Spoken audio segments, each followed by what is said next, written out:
Hi friends ಹಾಗೂ ಎಲ್ಲ ನನ್ನ ಕುಟುಂಬದವರೇ, ನಮಸ್ತೆ ಎಲ್ಲರಿಗೂ. ಹೇಗಿದ್ದೀರಾ ಎಲ್ಲರೂ? ನಾನಂತೂ ಸೂಪರ್ ಆಗಿದ್ದೀನಿ. ನಂತರ ನೀವು ಕೂಡ ಸೂಪರ್ ಆಗಿದ್ದೀರಿ, ಇರ್ತೀರಿ ಅನ್ನೋದೇ ನನ್ನ ಭಾವನೆ. ಯುದ್ಧ ಯುದ್ಧ ಯುದ್ಧ ಅಲ್ವಾ ಅಪ್ಪ, ಯುದ್ಧ, ಗ್ಯಾಸ್ ಸಿಗಲ್ಲ ಅಂತೆ, ಗ್ಯಾಸಿಗೆ ಇಷ್ಟು ಉದ್ದ ಕ್ಯೂ ಅಂತೆ, ಒಂದು ತಿಂಗಳಾದರೂ ಗ್ಯಾಸ್ ಬುಕ್ ಮಾಡ್ಕೊಳ್ವಂಗಿಲ್ವಂತೆ ಅಂತೆಲ್ಲ ಜನ ಮಾತಾಡ್ಕೊಂಡು ಟೆನ್ಷನ್ ಮಾಡ್ಕೊಳ್ತಾ ಇದ್ದಾರೆ ಅಲ್ವಾ. ಗ್ಯಾಸ್ ಇಲ್ಲ ಗ್ಯಾಸ್ ಇಲ್ಲ ಅಂತ. ಗ್ಯಾಸನ್ನು ಕಡಿಮೆ ಯೂಸ್ ಮಾಡೋಕ್ಕಾಗಿ ನಾನೇನು ಮಾಡ್ತೀನಿ, ನನ್ನ ಹತ್ರ 12 ವರ್ಷಕ್ಕಿಂತ ಜಾಸ್ತಿ ಸಮಯದಿಂದ ಇಂಡಕ್ಷನ್ ಸ್ಟವ್ ಇದೆ. ಇಂಡಕ್ಷನ್ ಸ್ಟವ್ ನಾನು ಅಷ್ಟು ಸಮಯ ಯೂಸೇ ಮಾಡ್ತಿರ್ಲಿಲ್ಲ, ಬದಿಗೆ ಹಾಕಿದ್ದೆ. ಈಗ ಒಂದು 2-3 ವರ್ಷದಿಂದ ನಾನು ಇಂಡಕ್ಷನ್ ಯೂಸ್ ಮಾಡ್ತೇನೆ. ಯಾವುದಕ್ಕೆ? ಬರೀ ಹಾಲು ಬಿಸಿ ಮಾಡೋಕ್ಕೆ, ದಿನಾ ಬೆಳಿಗ್ಗೆ ಹಾಲು ಬಿಸಿ ಮಾಡೋಕ್ಕೆ ಹಾಗೂ ಕಾಫಿ ಬಿಸಿ ಮಾಡೋಕ್ಕೆ. ಇದೆರಡಕ್ಕೆ ಮಾತ್ರ ನಾನು ಇಂಡಕ್ಷನ್ ಸ್ಟವ್ ಯೂಸ್ ಮಾಡೋದು. ಯಾಕಂದರೆ ನನಗೆ ಅದಕ್ಕೆಲ್ಲ ಅದನ್ನು ಮಾಡೋಕ್ಕೆ ರಗಳೆ ಗ್ಯಾಸ್ ಮೇಲೆ ಸುಲಭಕ್ಕಾಗತ್ತೆ ಅಂತ. ಹಾಗಾಗಿ ನೋಡಿ, ನಾನಿವತ್ತು ನನಗೆ ಇಂಡಕ್ಷನ್ ಸ್ಟವ್ ತೋರಿಸ್ತೀನಿ. ನೋಡಿ ಫ್ರೆಂಡ್ಸ್, ಇದು ನಂದು ಪಿಜನ್ ಕಂಪನಿಯ ಬೇಸಿಕ್ ಮಾಡೆಲ್ ಇಂಡಕ್ಷನ್ ಸ್ಟವ್. ಇದು ನಾನು ತಗೊಂಡು 12-13 ವರ್ಷ ಆಯಿತು. ಒಂದು ಸಲ ಮಂಗಳೂರಲ್ಲಿ ಹಾಳಾಗಿತ್ತು. ಆವಾಗ ನಾನು 900 ರೂಪಾಯಿ ಎಷ್ಟೋ ಕೊಟ್ಟು ರಿಪೇರಿ ಮಾಡಿಸಿದ್ದೆ. ಹೊಸ ಸ್ಟವ್ 1900 ರೂಪಾಯಿಗೆನ ಬರುತ್ತೆ ಈ ಮಾಡೆಲ್. ಬೇಸಿಕ್ ಮಾಡೆಲ್ ಇದು ತುಂಬ ವೆರೈಟಿನೂ ಇರುತ್ತೆ, ಕಾಸ್ಟ್ಲಿದು ಇರುತ್ತೆ. ನನಗೆ ಸಾಕಿದ್ದು, ನಾನು ಅಷ್ಟೇ ಮಾಡೋದಲ್ವ, ಸಾಕು. ಈಗ ನಾನು ಸ್ವಲ್ಪ ಇದರಲ್ಲಿ ಬೇರೆ ಬೇರೆ ಮಾಡೋಕ್ಕೆ ಶುರು ಮಾಡಬೇಕು. ಯಾಕಂದರೆ ಗ್ಯಾಸ್ ಸ್ವಲ್ಪ ಜಾಸ್ತಿ ದಿನ ಬರಬೇಕಲ್ವಾ, ಇದನ್ನು ಯೂಸ್ ಮಾಡೋಣ ಅಂತ ಈಗ ಒಂದೊಂದೇ ಹಾಲು ಕಾಯಿಸೋದು, ಕಾಫಿ ಮಾಡೋದು, ಇಷ್ಟು ಮಾಡ್ತಾ ಇದ್ದೆ. ಇನ್ನು ಒಂದು ಸ್ವಲ್ಪ ಬೇರೆನೂ ಮಾಡಬೇಕು ಅಂತ ಇದನ್ನು ನಿಮಗೂ ತೋರಿಸೋಣ. ಈಗ ಗ್ಯಾಸ್ ಸಿಕ್ಕದೇ ಇರೋ ಟೈಮಲ್ಲಿ ಯೂಸ್ ಆಗತ್ತಲ್ವ ತುಂಬ. ಹಾಗಾಗಿ ನಾನು ನಿಮಗೆಲ್ಲ ಇದರಲ್ಲಿ ತೋರಿಸ್ತೀನಿ ಏನೇನು ಮಾಡೋಕ್ಕಿದೆ, ಏನೇನು ಮಾಡೋಕ್ಕಾಗತ್ತೆ ಅಂತ. ಇದರಲ್ಲಿ ಆನ್ ಬಟನ್ ಇರುತ್ತೆ, on off. Main switch on ಮಾಡ್ಕೊಂಡ್ಮೇಲೆ ಆನ್ ಬಟನನ್ನು ಪ್ರೆಸ್ ಮಾಡಿದರೆ ಆನ್ ಆಗುತ್ತೆ ಇಂಡಕ್ಷನ್ ಸ್ಟವ್. ಆಮೇಲೆ ಇಲ್ಲಿ ಬೇರೆ ಬೇರೆ ಬರ್ಕೊಂಡಿದೆ ನಿಮಗೆ. ಕರಿ ಮಾಡೋಕ್ಕೆ ಒಂದು, ಕುಕ್ಕರ್ ಕೂಗ್ಸೋಕ್ಕೆ ಒಂದು, ದೋಸೆ ಇಡ್ಲಿ ಮಾಡೋಕ್ಕೆ ಒಂದು, ಹಾಲು ಬಿಸಿ ಮಾಡೋಕ್ಕೆ ಒಂದು, ಬೇರೆ ಬೇರೆ ಬಟನ್ಸ್ ಇದೆ. ನೀವು ಅದನ್ನೆಲ್ಲ ಯೂಸ್ ಮಾಡ್ಕೊಳ್ಬೋದು.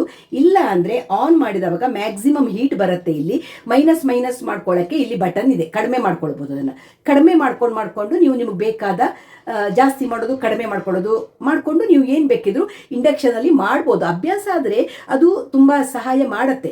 ನನಗೆ ಅಷ್ಟೊಂದು ಇಷ್ಟ ಅಲ್ಲ, ಆದರೆ ಈಗ ಒಂದೊಂದಕ್ಕೆ ನಾನು ಮಾಡ್ತಾ ಇದ್ದೀನಿ. ಯಾಕಂದರೆ ಗ್ಯಾಸ್ ಸ್ಕ್ಯಾರ್ಸಿಟಿ, ಮತ್ತು ನಾಳೆ ಗ್ಯಾಸ್ ಸಿಗಲಿಲ್ಲ ಅಂದರೆ ಏನು ಮಾಡಬೇಕು?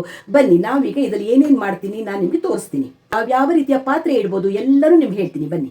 ನೋಡಿ ಫ್ರೆಂಡ್ಸ್, ಮೇನ್ ಪ್ಲಗ್ ಆನ್ ಮಾಡಿದೆ. ಈಗ ಇಂಡಕ್ಷನ್ ಆನ್ ಆಯಿತು. ಇಲ್ಲಿ ಆನ್ ಬಟನ್ ಇದೆಯಲ್ಲ, ಈಗ ನೀವು ಇದ್ರ ಮೇಲೆ ಯಾವುದೇ ರೀತಿಯ ಸ್ಟೀಲ್ ಪಾತ್ರೆಗಳು, ಈ ಥರ ಸ್ಟೀಲ್ ಪಾತ್ರೆಗಳನ್ನು, ಯಾವ ರೀತಿಯ ಪಾತ್ರೆಗಳನ್ನು ಇಡ್ಬೋದು ನೀವು. ಅದು ಫ್ಲ್ಯಾಟ್ ಬುಡ ಇದ್ದರೆ ಒಳ್ಳೆಯದು, ರೌಂಡ್ ಬುಡನೂ ಆಗತ್ತೆ, ಏನೂ ತೊಂದರೆ ಇಲ್ಲ. ಫ್ಲ್ಯಾಟ್ ಬುಡ ಬೇಸ್ ಇದ್ದರೆ ಚೆನ್ನಾಗಾಗತ್ತೆ. ನೋಡಿ, ನಾನೀಗ ನೀರು ಇಟ್ಟಿದ್ದೀನಲ್ವಾ, ಈಗ ಆನ್ ಮಾಡ್ತೀನಿ. ಆನ್ ಆಯಿತು, ಆಯಿತಾ? ಈಗ ನೀರು ಬಿಸಿ ಆಗುತ್ತೆ. ಇದಕ್ಕೆ ನೀವೇನು ಸೆಟ್ಟಿಂಗ್ ಎಲ್ಲ ಮಾಡಬೇಕಂತಿಲ್ಲ. ನಂದೇನಾಗಿದೆ ಅಂದರೆ ಸೆಟ್ಟಿಂಗ್ ಬಟನ್ಸ್ ಎಲ್ಲವೂ ಹಾಳಾಗಿದೆ, ಆಯಿತಾ? ನಾನು ಇದರಿಂದನೇ, ಹಾಗಾಗಿ ಒಂದೇ ನಾನು ಯೂಸ್ ಮಾಡೋದು. ಈ ಥರ ನೀರು ಬಿಸಿ ಮಾಡೋಕ್ಕೆ ನೋಡಿ, ಬಿಸಿ ಆಯಿತು ನೀರು ಅಷ್ಟು ಬೇಗ. ನೋಡಿ, ಬಿಸಿ ಆಯಿತು ನೀರು ಬಿಸಿ ಆಯಿತು. ನೋಡಿ, ಒಂದೇ ನಿಮಿಷದಲ್ಲಿ ಕುದ್ದು ಹೋಗುತ್ತೆ. ಅಡುಗೆ ಏನಂದರೆ, ಅಡುಗೆ ಮಾಡುವಾಗ ತುಂಬ ಕೇರ್ಫುಲ್ ಆಗಿರಬೇಕು. ತುಂಬ ಬೇಗ ತಳ ಹಿಡಿಯತ್ತೆ ಇಂಡಕ್ಷನಲ್ಲಿ. ಗ್ಯಾಸಲ್ಲಿ ಮಾಡಿದರೆ ನೀವು ಎಷ್ಟು ಲೋ ಇಡ್ಬೋದಲ್ಲ, ಈ ಬಟನ್ಗಳು ವರ್ಕ್ ಆದವಾಗ ಓಕೆ. ಅದರಲ್ಲಿ ಎಲ್ಲ ಬೇರೆ ಇದೆ ನೋಡಿ. ಇಲ್ಲಿದೆ ಕುಕ್ಕರ್ ಇಡೋಕ್ಕೆ, ಇಲ್ಲಿದೆ ಇದು ಸಾಟೆ ಮಾಡೋಕ್ಕೆ, ಪಲ್ಯ ಎಲ್ಲ ಮಾಡುವಾಗ ಇದರಲ್ಲಿ ಇಡಬೇಕು. ಕರಿ ಮಾಡೋಕ್ಕೆ ಇದರಲ್ಲಿ ಇಡಬೇಕು. ಇದು ಹೀಟ್, ಮ್ಯಾಕ್ಸಿಮಮ್ ಹೀಟ್ ಅಂತ, ಇದು ಬೇಗ ಹೀಟ್ ಆಗಬೇಕಾದ್ರೆ ಇದರಲ್ಲಿ ಇಡಬೇಕು. ಇದರಲ್ಲಿ ದೋಸೆ ಮತ್ತು ಚಪಾತಿ ಮಾಡೋಕ್ಕೆ ಇದರಲ್ಲಿ ಯಾವುದು ಡೀಪ್ ಫ್ರೈ ಮಾಡೋಕ್ಕೆ ಇದರಲ್ಲಿ, ಇಡ್ಲಿ ಇದರಲ್ಲಿ. ಹಾಗಾಗಿ ಎಲ್ಲ ಬಟನ್ ವರ್ಕ್ ಆದರೆ ನೋ ಪ್ರಾಬ್ಲಮ್, ನಿಮ್ಗೆ ಬೇಕಾದ ಸೆಟ್ಟಿಂಗ್ ಮಾಡ್ಬೋದು. ನೋಡಿ, ಬಿಸಿ ಆಯಿತು. ಇಂಡಕ್ಷನಲ್ಲಿ ಒಂದಂದರೆ ಪಾತ್ರೆ ಜಾಸ್ತಿ ಬಿಸಿ ಆಗೋದಿಲ್ಲ. ನೀರು ಕುದಿತೀಗ ನೋಡಿ, ಹೊಗೆ ಬರ್ತಾ ಇದೆ ನೀರು, ಬಟ್ ಪಾತ್ರೆ ಬಿಸಿ ಆಗೋದಿಲ್ಲ, ಸುಲಭದಲ್ಲಿ ಇಳಿಸ್ಲಿಕ್ಕಾಗತ್ತೆ, ಆಯಿತಾ? ಯಾವ ರೀತಿಯ ಸ್ಟೀಲ್ ಪಾತ್ರೆನೂ ಇಡ್ಬೋದು. ಆಮೇಲೆ ಬಾಣಲೆ ಇಡೋದಾದರೆ ಈ ಥರ ಕಾಪರ್ ಬಾಟಮ್ ಇಡೋಕ್ಕಾಗಲ್ಲ. ಆಮೇಲೆ ಈ ಥರ ಬಾಣಲೆ ಇದೆಯಲ್ಲ, ಈ ಥರದ್ದು ನಾನು ಪಲ್ಯ ಮಾಡಿದ್ದೀನಿ, ಚೆಲ್ಲೋಗತ್ತೆ, ಅದಕ್ಕೆ ಹೀಗೆ ತೋರಿಸ್ತಾ ಇದ್ದೀನಿ. ಇದು ಬರಲ್ಲ, ಈ ಬಾಣಲೆ ಬರಲ್ಲ, ಸ್ಟೀಲ್ ಬಾಣಲೆಗಳು ಬರುತ್ತೆ. ಹಾಗೆ ದೋಸೆ ತವನೂ ಅಷ್ಟೇ, ನಾನ್ ಸ್ಟಿಕ್ ದೋಸೆ ತವ ವಿತ್ ಇಂಡಕ್ಷನ್ ಬೇಸ್, ಇದು ಇಂಡಕ್ಷನ್ ಬೇಸ್, ಇದು ಬರುತ್ತೆ. ನಾರ್ಮಲ್ ನಾನ್ ಸ್ಟಿಕ್ ದೋಸೆ ತವ ಅದೆಲ್ಲ ಬರಲ್ಲ. ನೋಡಿ, ಇದು ಇಡ್ತೀನಿ ನಾನೀಗ, ಇಟ್ಟು ಆನ್ ಮಾಡ್ತೀನಿ. ನಿಮ್ಗೊಂದು ದೋಸೆನೂ ಹೊಯ್ದು ತೋರಿಸ್ತೀನಿ ನಾನೀಗ, ಬನ್ನಿ. ಬಿಸಿ ಆಗಲಿ ತವ ಬಿಸಿ ಆಯ್ತು. ಈಗ ಬನ್ನಿ, ನಾವೀಗ ದೋಸೆ ಹೊಯ್ಯೋಣ. ರಾಗಿ ದೋಸೆ ಹಿಟ್ಟಿದೆ ನಂದು, ಕಾಣ್ತಾ ಇದೆಯಾ ನಿಮಗೆ?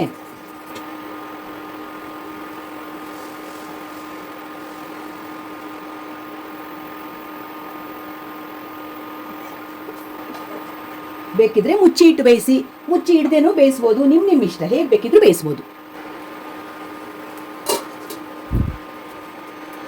ನೋಡಿ ಫ್ರೆಂಡ್ಸ್, ಮೇಲಿಂದ ಬೇಕಾದರೆ ಎಣ್ಣೆ ಹಾಕಿ, ತುಪ್ಪ ಹಾಕಿ, ಏನು ಬೇಕಿದ್ರೆ ಹಾಕಿ.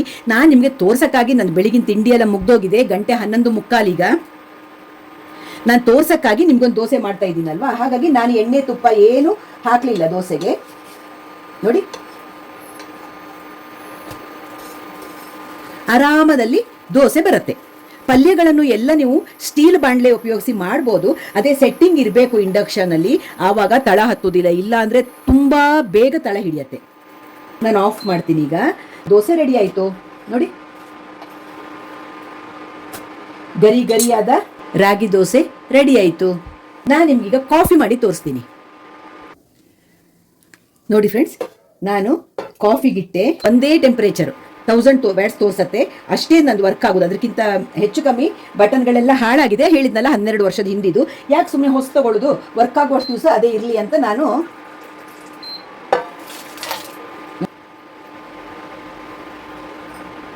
ಎಸ್, ನನ್ನ ಕಾಫಿ ರೆಡಿ ನೋಡಿ ಫ್ರೆಂಡ್ಸ್. ಇಂಡಕ್ಷನಲ್ಲಿ ಬಿಸಿ ಬಿಸಿ ಕಾಫಿ ರೆಡಿ ಆಯಿತು ನಂದು. ನೀವು ಯಾವ ಮಾಡೆಲ್ ಇಂಡಕ್ಷನ್ ತಗೊಂಡಿರ್ತೀರೋ ಅದರಲ್ಲಿ ಎಲ್ಲ ಫೀಚರ್ಸ್ ಇರುತ್ತೆ, ಒಂದ್ಸಲ ಓದ್ಕೊಂಡ್ಬಿಡಿ ಅಷ್ಟೇ. ಓದ್ಕೊಂಡ್ರೆ ಯಾವ್ಯಾವುದಕ್ಕೆ ಯಾವ್ದು ಇಡಬೇಕು ಎಲ್ಲ ಗೊತ್ತಾಗುತ್ತೆ. ನಾನು ಹೇಳಿದ್ನಲ್ಲ, ನಾನು 2 ಕಾಫಿ ಒಂದು ಮಾಡ್ಕೊಳ್ತೇನೆ, ಹಾಲು ಕಾಯಿಸ್ತೇನೆ. ಈಗ ನಾನು ಅನ್ನಕ್ಕೆ ಕುಕ್ಕರ್ ಹಿಡಿದೊಂದು ಇಂಡಕ್ಷನಲ್ಲಿ ಮಾಡೋಕ್ಕೆ ಶುರು ಮಾಡಿದ್ದೀನಿ. ಕಾಫಿ ಕುಡಿದು ಅದು ನಿಮ್ಗೆ ತೋರಿಸ್ತೀನಿ ನಾನು.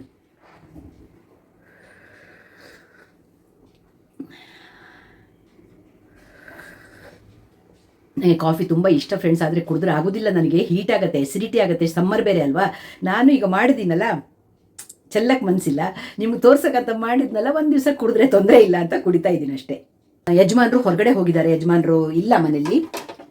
ಮಧ್ಯಾಹ್ನ ಊಟಕ್ಕೆ ಬಂದರೂ ಬರ್ಬೋದು, ಗ್ಯಾರಂಟಿ ಇಲ್ಲ ಅಂದಿದ್ದಾರೆ. ಸಂಜೆನೇ ಬರ್ತಾರೆ ಅಂತ ನನ್ನ ಲೆಕ್ಕಾಚಾರ, ಕೆಲಸ ಅಷ್ಟರಲ್ಲಿ ಮುಗಿಲಿಕ್ಕಿಲ್ಲ. ಹಾಗಾಗಿ ನಾನೇನು ಮಾಡಿದ್ದೀನಿ, ಟೊಮೆಟೊ ಬೇಳೆ ಸಾರು ಮತ್ತು ಪಲ್ಯ ಮಾಡಿದ್ದೀನಿ, ತೋರಿಸ್ತೀನಿ ನಿಮ್ಗೆ ಅದನ್ನು ನೋಡಿ ಫ್ರೆಂಡ್ಸ್. ಸೋರೆಕಾಯಿ ಮತ್ತು ಕ್ಯಾಪ್ಸಿಕಮ್ ಹಾಕಿ ನಾನು ಸ್ವಲ್ಪ ತುಂಬ ಡ್ರೈ ಪಲ್ಯ ಅಲ್ಲ, ಗ್ರೇವಿ ಥರ ಪಲ್ಯ, ರಾತ್ರಿಗೆ ಚಪಾತಿ ಮಾಡ್ಬೋದು ಅಂತ, ಚಪಾತಿಗೂ ಆಗತ್ತೆ ಅನ್ನಕ್ಕೂ ಆಗತ್ತೆ ಅಂತ ನಾನು ಪಲ್ಯ ಮಾಡಿರುವಂಥದ್ದು ನೋಡಿ. ಯಾವಾಗಲೂ ಕೇಳ್ತೀರಿ ಇಬ್ಬರಿಗೆ ಎಷ್ಟೊಂದು ಮಾಡ್ತೀರಿ ಅಂತ, ನಾವು ತರಕಾರಿ ಜಾಸ್ತಿ ತಿಂತೇವೆ, ಹಾಗಾಗಿ ನಾನು ಪಲ್ಯ ಎಲ್ಲ ಜಾಸ್ತಿ ಮಾಡ್ತೇನೆ. ಇವತ್ತು ರಸಮ್ಮು ಸಾರು ನಾನು ಜಾಸ್ತಿ ಮಾಡಿದ್ದೀನಿ, ಯಾಕಂದರೆ ಅದು ಸಾರು ಮರುದಿನಕ್ಕೆ ಉಳಿದ್ರೆ ಇನ್ನೂ ರುಚಿಯಾಗತ್ತೆ. ಇನ್ನೂ ಒಗ್ಗರಣೆ ಎಲ್ಲ ಕೊಟ್ಟಾಗಲಿಲ್ಲ, ತೋರಿಸ್ತೀನಿ ನಿಮಗೆ ನೋಡಿ. ಟೊಮೆಟೊ ಬೇಳೆ ಸಾರು ರೆಡಿಯಾಗಿದೆ ನಂದು. ಇನ್ನು ಕೊತ್ತಂಬರಿ ಸೊಪ್ಪು ಹಾಕಬೇಕು, ಈ ಪಲ್ಯಕ್ಕೂ ಹಾಕಬೇಕು, ಸಾರಿಗೂ ಹಾಕಬೇಕು, ಆಮೇಲೆ ಸಾರಿಗೊಂದು ತುಪ್ಪದ ಒಗ್ಗರಣೆ ಕೊಡಬೇಕು.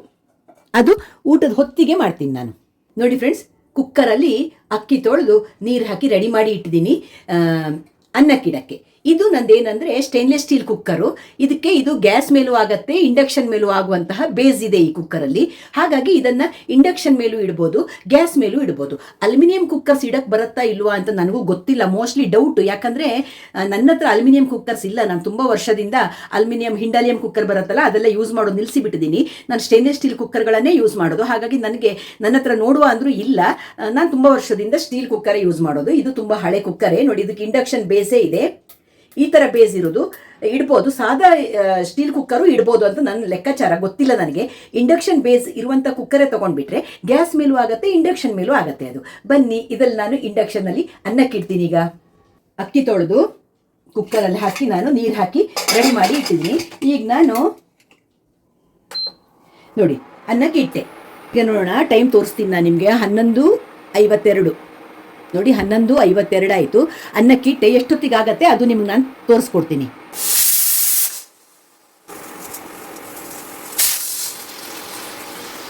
ಫ್ರೆಂಡ್ಸ್ ನೋಡಿ, 12:06 ಆಯ್ತೀಗ. ನಾನು ಸಾಕು, ನನ್ನ 3 ವಿಸಿಲ್ ಬಂತು, ನಾನು ಆಫ್ ಮಾಡ್ತೀನಿ.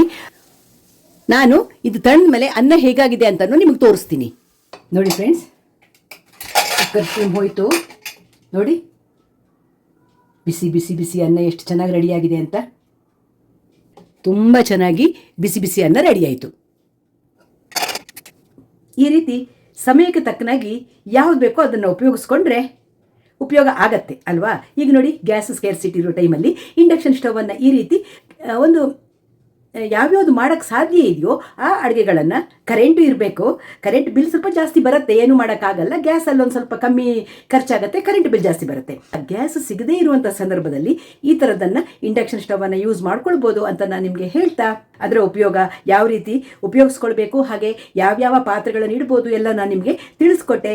ಇದ್ದವರು ಇಂಡಕ್ಷನ್ ಸ್ಟವ್ವಿನ ಉಪಯೋಗ ಪಡ್ಕೊಳ್ಳಿ ಅಂತ ಹೇಳ್ತಾ ಸಿಗೋಣ ಮುಂದಿನ ವಿಡಿಯೋದಲ್ಲಿ. ಶ್ಯಾಮಲ ವ್ಲಾಗ್ಸ್ ಇಷ್ಟ ಆಯಿತು ಅಂದರೆ ಏನು ಮಾಡಬೇಕು, ಒಂದು ಲೈಕ್ ಮಾಡಿ, ಶೇರ್ ಮಾಡಿ, ಸಬ್ಸ್ಕ್ರೈಬ್ ಮಾಡಿ. ಸಿಗ್ತಾ ಇರೋಣ ಒಳ್ಳೊಳ್ಳೆ ವಿಡಿಯೋಗಳ ಜೊತೆ. ಬಾಯ್ ಎಲ್ಲರಿಗೂ.